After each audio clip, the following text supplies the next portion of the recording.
मुझे ध्यान में है कि 2015 से ही शुरू कर दिया था हमने, बल्कि 14 से 25 दिसंबर 2014 को हमने सबसे पहला ई रजिस्ट्रेशन का कार्यक्रम शुरू किया था, अगर याद हो। उसी रजिस्ट्रेशन को आगे बढ़ाते बढ़ाते आज हम स्थिति पर ले आए हैं कि आज हमारी जो रजिस्ट्रियां हैं वो बिना किसी बाधा के और उसके अंदर जो गलत काम होते थे उसको भी रोक पाए, तो आज उसका बहुत बड़ा लाभ हमको हुआ है। उसके लिए एक सूचना हमारे नए कार्यक्रमों में भी आज घोषणाओं में मैं जरूर करूंगा। तो हमने उस समय शुरू किया था, फिर हमने हरियाणा में कितने ही ऐसे पोर्टल बनाए। अभी जो जन सहायक मोबाइल ऐप जिसकी भी चर्चा की गई, उसके अंदर हर प्रकार के ऐप एक ही स्थान पर हमको मिल जाए, तो जन सहायक ऐप के माध्यम से हर एक डिपार्टमेंट के ऐप सारे उसमें मिले, ताकि नागरिक को किसी एक ही विंडो पर जाने के बाद हर प्रकार की सुविधा कहां से जाना वो सब करेंगे। आज हमने बहुत से अवार्ड जो अभी जो घोषित किए थे पिछले वर्ष के सुशासन के नाते से अच्छे काम करने वाले जो लोग होंगे उनको अवार्ड देंगे। उसमें ई संजीवनी का भी एक अवार्ड दिया गया है। ये प्रोग्राम भी बड़ा अच्छा होगा। कोरोना का एक चैलेंज हमारे सामने आया है, तो उस चैलेंज के साथ साथ ये जो हमारे गुड गवर्नेंस के जितने काम थे जो हमने शुरू कर दिए थे उससे पहले ही, कोरोना तो मार्च में आया, हमने ये सारे काम दिसंबर से शुरू किए थे, तो उसकी जो भूमिका थी हमें उस समय भी उपयोगी सिद्ध हुई। बल्कि हमारे तो वो टेस्टिंग एक पीरियड हो गया कि उसके अंदर बहुत सी चीजें टेस्ट हो गई और टेस्ट होने से हमने उपयोग किया और उसके लाभ बहुत हमको मिले हैं। चाहे हमने राशन देने की बात की, चाहे हमने घर घर मानो उनका ये जो परिवार पहचान पत्र के नाते से ई कमेटी के माध्यम से सर्वे करने की बात हमने की। हमने राशन के साथ साथ उनको आर्थिक सहायता हर एक के बैंक में अकाउंट में देने की बात की। तो ऐसे कितने ही काम ये सब हमने किए हैं। वो कोविड का पीरियड उसके लिए प्रयोग का पीरियड हुआ जिसमें हम सफल हुए हैं और इस नाते से मेरा परिवार कि आज कुछ सर्विसेज सर्विस आज हमने लॉन्च की हैं, जुड़ी हैं। इसका एक बहुत बड़ा लाभ ये जनता को मिलेगा। यानी सरकार के द्वारा जो कभी नारा दिया जाता था, वास्तव में यही एक तरीका है कि हर व्यक्ति को सरकारी सारी सेवा उसके घर में से ही वो करे और उसकी पहचान ठीक से हो जाए। अभी तक स्थिति क्या है कि एक स्वाभाविक होता है, व्यक्ति बाय नेचर जो होता है थोड़ा लालची होता है।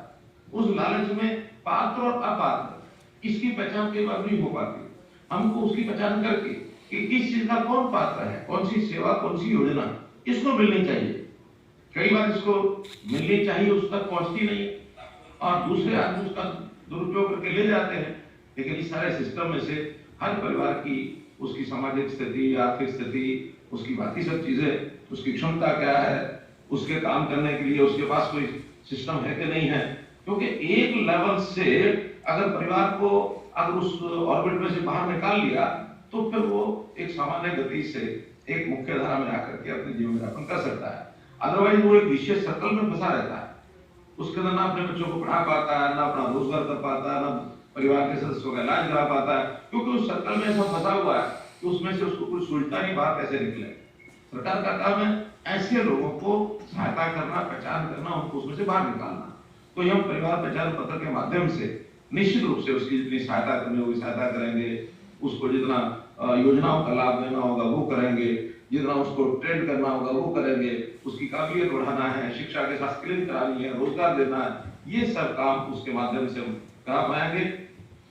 और इसके करने के लिए जो सरकारी सिस्टम में हमारा जो ऑफिशियल जो बर्डन होता है वो मैं समझता हूँ फाइलों का बहुत बड़ा बर्डन होता है। और इस फाइलों को इधर से उधर, यहाँ से वहां लाने ले जाने के लिए हमारा पूरा सिस्टम लगा रहता है। और उसके अंदर मैं तो कई बार मजाक में कहता हूँ कि हम सब लोग फाइल खेलते रहते हैं। तो इस सिस्टम को भी थोड़ा सुचारू ढंग से व्यवस्थित करने के लिए ये जो ई ऑफिस की कल्पना हमने की है, ये बहुत एक अच्छी योजना है जिसको आगे बढ़ा रहे हैं। और आज हमने सभी डिस्ट्रिक्ट्स के अपने ऑफिस ई ऑफिस कर दिए हैं। शुरुआत हमने की थी पटनी से, चीफ सेक्रेटरी ऑफिस से, मुख्यमंत्री ऑफिस से। क्योंकि सबसे पहले तो मुझे याद आ रहा है आईटीआई करने के बाद उन्होंने अपने आप को ई ऑफिस किया था, लेकिन कुछ कठिनाइयां आने के कारण से बंद हुआ। जब तक अब फाइल की मूवमेंट ई ऑफिस होने के बाद अपने आप हो जाएगी। बल्कि आज तो ये देखा जा सकेगा कि कौन अधिकारी, कौन कर्मचारी कितनी फाइलें निकालता है, किस स्पीड से निकालता है। कुछ कर्मचारी ऐसे भी मिल सकते हैं प्रदेश में जिनके पास नाम से तो वो क्लरिकल पोस्ट से क्लास सी क्लास बी का अधिकारी है, फाइल शायद दिन में एक भी नहीं पहुंचती होगी, या महीने में अगर एक आध पहुंचती हो तो वो नहीं गनीमत है, वो सारा महीना ऐसे ही काट देता अपना। लेकिन इसमें से ट्रैकिंग हो जाएगी, उस ट्रैकिंग के आधार पर किस व्यक्ति के पास कितना काम है इसका मूल्यांकन हो जाएगा। और अगर ई ऑफिस के माध्यम से काम कोई कर्मचारी अधिकारी नहीं कर रहा तो रैशनलाइजेशन में हमको सोचना पड़ेगा कि उस पोस्ट को भी रखा जाए कि ना रखा जाए, क्योंकि अदरवाइज आज हमारे 3 लाख के लगभग कर्मचारी हैं, सैंक्शन पोस्ट 4 लाख से ऊपर है, 4.5 लाख से ऊपर है, 1.5 लाख कर्मचारी आज भी भर्ती की इंतजार में है, लेकिन हमारी आवश्यकता कितनी है आज तक ही नहीं पता हमको। तो ऐसे हर एक कर्मचारी की उपयोगिता, उसका काम, इसका भी हम ई ऑफिस के माध्यम से पता कर पाएंगे।